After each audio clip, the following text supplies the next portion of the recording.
Good evening future doctors. तो कल हमने क्या पढ़ा था? कल हम लोगों ने इंटरफेस के बारे में पढ़ा था कि दो एम फेज के बीच का जो फेज होता है उसको हम इंटरफेस बोलते हैं। और ये जो इंटरफेज होता है इसको हमने डिवाइड किया था G1 S और G2 में। एस में सिंथेसिस होती है, डीएनए रेप्लिकेशन होता है, स्टोन प्रोटीन बनता है और सेंट्रोसोम का फॉर्मेशन होता है यदि वो एनिमल है।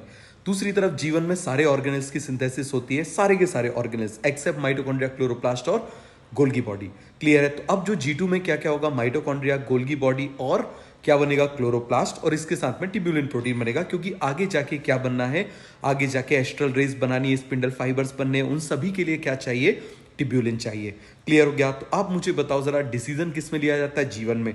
इंटरफेस का ड्यूरेशन सबसे ज्यादा होता है। तो यदि हम बात करें एक सेल साइकिल में 95% जो ड्यूरेशन होता है वो किसका होता है? इंटरफेस का होता है। किसका होता है? इंटरफेस का होता है। तो यदि हम ह्यूमन सेल की बात करें तो ह्यूमन सेल में 23 आवर जो होता है वो इंटरफेस का होता है। 1 आवर किसका होता है? लेस देन 1 आवर हम बात करें एम फेस का होता है। क्लियर हो गया? ईस्ट में सेल साइकिल का टोटल टाइम लगता है 90 मिनट। तो आप इसमें कैलकुलेट कर सकते हो एम फेज कितना लगेगा। 95% तो 5% निकाल लो। क्लियर है? इसके बाद हम बात कर रहे हैं एम फेज। तो एम फेज में सबसे पहले कौन आता है? Prophase. Prophase, metaphase, anaphase, telophase. Clear हो गया? फिर कौन होगा? साइटोकाइनेसिस। जो प्रोफेज में होता है उसका उल्टा किस में होता है? टीलोफेज में।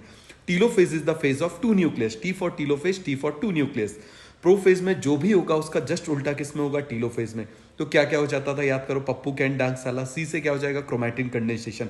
क्रोमैटिन कन्वर्ट हो जाएगा किसमें? क्रोमोसोम में। अब क्यों होता है ये इंपॉर्टेंट है। देखो, क्रोमैटिन काफी बड़ा होता है। अब क्रोमोसोम का मूवमेंट कराना है, क्रोमैटिन का मूवमेंट कराना है, तो यदि इतना बड़ा रहेगा तो वो उलझ जाएगा। तो इसीलिए एनाफेज में उसका मूवमेंट प्रॉपर हो सके तो हम उसका क्या करा देते? कंडेंसेशन। और जब उसकी रैपिंग करा देंगे, पूरी तरह से रैपिंग करा देंगे, तो इस समय प्रोटीन सिंथेसिस ना के बराबर होती है, ऑलमोस्ट नहीं होती। क्यों? क्योंकि पूरा का पूरा वो किस में कन्वर्ट हो गया? हेट्रोक्रोमैटिन में कन्वर्ट हो गया। समझ में आ गया? पूरा वो क्या हो गया? टाइटली रैप हो गया, उसकी प्रॉपर कॉइलिंग हो गई। क्लियर हो गया? इसके बाद आप मुझे बताओ, सी से क्या हो जाएगा? Centriolar movement begin.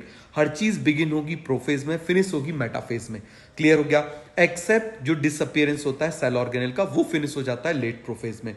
तो आप मुझे बताओ, सी से क्या हो गया? Chromatin condensation begin, centriolar movement begin, disappearance of cell organelle begin, और ये फिनिश हो जाता है किसमें? लेट प्रोफेज में।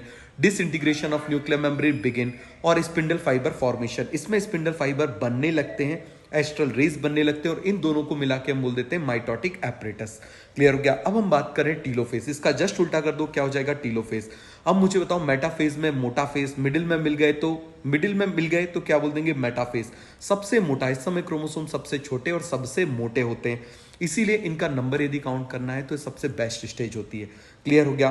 तो ये आपको पूरा समझ में आ गया। बिल्कुल मिडिल में आ गए तो उसको हम क्या बोल देंगे? मेटाफेज। अब अलग अलग हो गए, क्रोमोसोम बीच से फट जाएंगे, दो में बढ़ जाएंगे, सेंट्रोमेयर्स बीच से स्प्लिट हो जाएंगे, उसको हम क्या बोलेंगे? एनाफेज। और जब मूव कराएंगे तो आप मुझे बताओ, सेंट्रोमेयर किसकी तरफ होंगे? सेंट्रोमेयर्स होंगे पोल की तरफ, और जो उसके आर्म्स होंगे वो कहां? पीछे की तरफ। यदि हम किसी को खींचते हैं तो जहां से खींच रहे हैं वो आगे होगा, बाकी उसका पार्ट क्या हो जाएगा? पीछे की तरफ हो जाएगा।